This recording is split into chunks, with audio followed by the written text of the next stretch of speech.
दोस्तों नमस्कार। किताबी दुनिया यूट्यूब चैनल में आपका स्वागत है। किताबी दुनिया की श्रृंखला किसान और किसानी में आज हम आपके लेकर आए हैं दीनबंधु सर छोटू राम जी का एक लेख।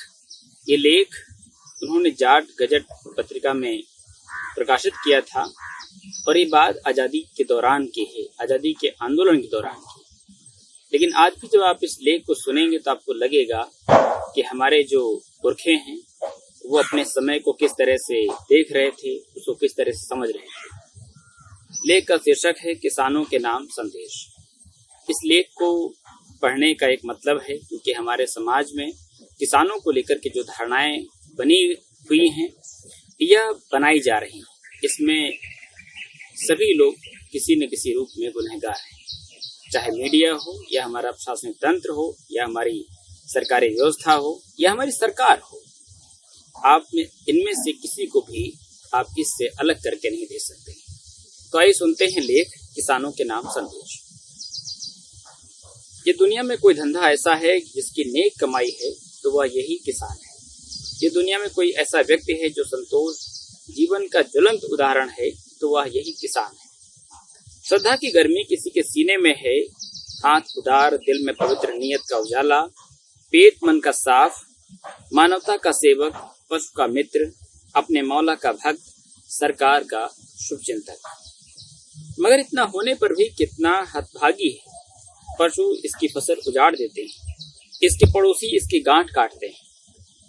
प्राकृतिक शक्तियां इस पर विपत्तियों की वर्षा करती रहती हैं। परमात्मा की कृपा और दयालुता की जगह पर कहर ढाकर इसके सहनशीलता की परीक्षा लेती है और सरकार भी हरदम इससे आंखें चुराए रहती है। कहने का तात्पर्य यह है कि किसान ऐसा निर्भाग है कि वह सोने पर हाथ डाले तो सोना भी मिट्टी हो जाता है।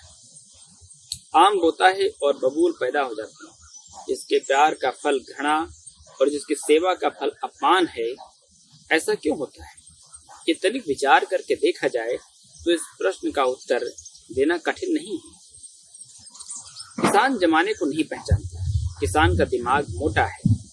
किसान दुनिया के रंग रूप से परिचित नहीं। किसान ने जमाने की रफ्तार के साथ कदम मिलाकर चलना नहीं सीखा।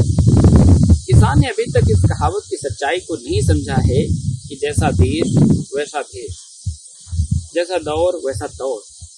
इस कलयुगी जमाने में संतोष मूर्खता की निशानी है। संतोष उदासी उत्साहहीनता का प्रमाण है। शांत जीवन की अनुपस्थिति का नाम है। आज पश्चिमी सभ्यता का साम्राज्य है। सब्र की जगह आकांक्षाओं ने ले ली है। कनायत की जगह तमन्ना ने, सुकून की जगह हरकत ने, मकून की जगह शोरगुल ने ले ली है। मगर किसान अभी तक भी पुरानी लकीर का फकीर बना चला आता है। जमाने का रंग नहीं देखता और हवा का रुख भी नहीं पहचानता, इसलिए ठोकरें खाता है और गिरता है। दुनिया के हाथों से अपमानित होता है मगर अपनी पुरानी चाल को नहीं छोड़ता। जमाने के हाथों वीरान हो रहा है परंतु अपनी गफलत से अभी तंग नहीं हुआ है। यद्यपि इस गफलत व आत्मोपेक्षा से घर लौट गया, फिर भी अभी तक अपनी झूठी शान व आन पर पड़ा हुआ है तेरी गफलत की उस तेरी शराफत की दलील, जिसकी गफलत को मलिक रोते हुआ गाफिल है। अपनी अधिक सज्जनता के कारण ही तो अपमानित किया जाता है। जिसकी लापरवाही को देवता रोते हैं वह लापरवाह आदमी तू ही तो है। लेकिन अब इस गफलत से काम नहीं चलेगा। यदि गफलत कायम रही तो इज्जत कायम नहीं रहेगी। यदि यह अनभिज्ञता जारी रही तो जिंदगी का तार टूट जाएगा। यदि किसान में इज्जत व जीवन की चाह बाकी है तो उसे 20वीं सदी के शस्त्रों से सुसज्जित होना पड़ेगा। यदि किसान को अपने जीवन और अस्तित्व की कोई चिंता है तो पश्चिमी सभ्यता का कवच पहनना होगा।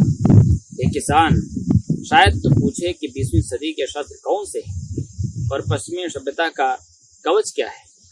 यदि मुझे 2 शब्दों में 20वीं सदी के शस्त्र और कवच के बारे में कुछ कहना हो तो मैं कहूँगा कि ये शस्त्र और कवच क्रमशः संगठन और प्रचार है। दोनों चीजों के भिन्न भिन्न रंग और भिन्न भिन्न रूप हैं जो कि वर्तमान युग में और वर्तमान सभ्यता में समय समय पर समय की मांग के अनुसार शस्त्र व कवच का काम देती है। किसान को चाहिए कि वह अपना संगठन बनाए, अपने सामूहिक हितों की रक्षा के लिए सब एकत्रित हो जाएं, मजहब के भेद को भूल जाएं, मजहब को मंदिरों, मस्जिदों और गुरुद्वारों की चार दीवारियों में बंद कर दें। धर्मांध कट्टर मौलवी, पंडित और ग्रंथी मजहब के नाम पर घृणा व ईर्ष्या पैदा करने का काम करते रहें। जहां हमारे सांसारिक हित हमें स्पष्ट रूप से एकजुट होने का आदेश देते हैं, वहां व्यर्थ में मजहब के आड़ लेकर मौलवी, पंडित और ग्रंथी मजहब को झगड़ों और परेशानी का कारण बना देते हैं। पंजाब की राजनीति में मजहब का लिहाज के बिना किसानों का आपसी हित के लिए मिलकर संगठित होना बहुत जरूरी और कुदरती बात है।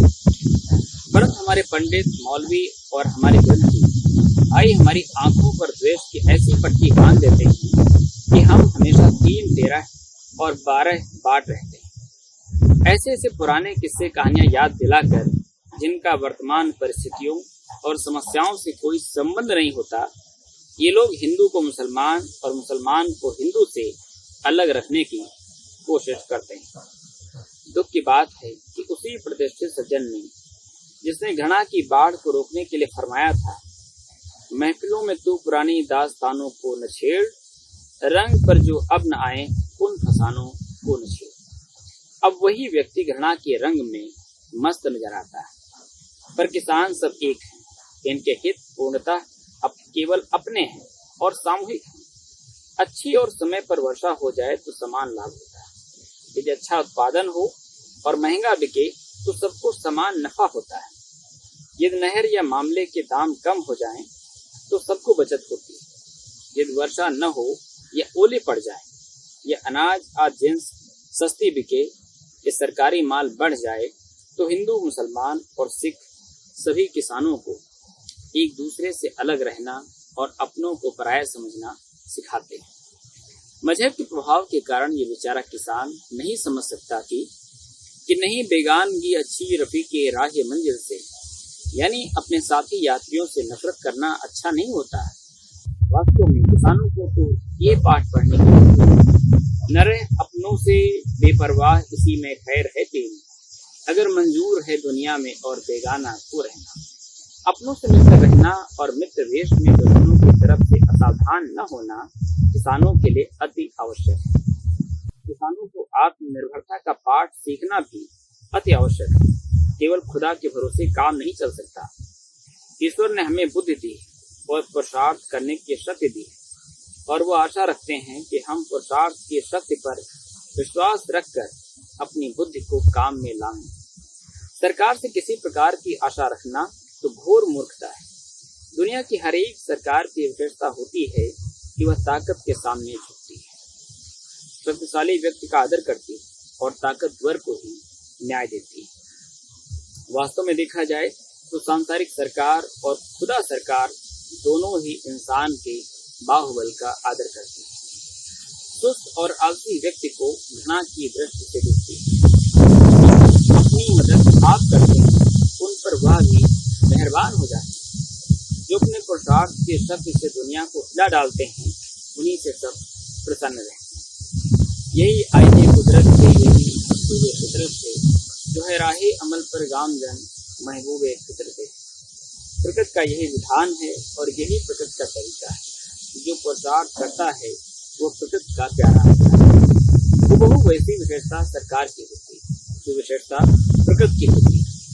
यदि मैं किसानों को कोई संदेश अपने अनुभव व समझ के आधार पर दे सकता हूँ तो यह है कि वो अपना मजबूत संगठन करें और जिस प्रकार खेती के काम में सरगर्मी का प्रदर्शन करते हैं, उसी प्रकार राजनीतिक क्षेत्र में शिथिलता छोड़कर गतिमान हो जाए, क्योंकि जिंदगी से है जिंदगी जहाँ की, ये रस्म कदीम है यहाँ की। ये बात सर्वविदित है कि दुनिया की जिंदगी गतिशीलता से ही है।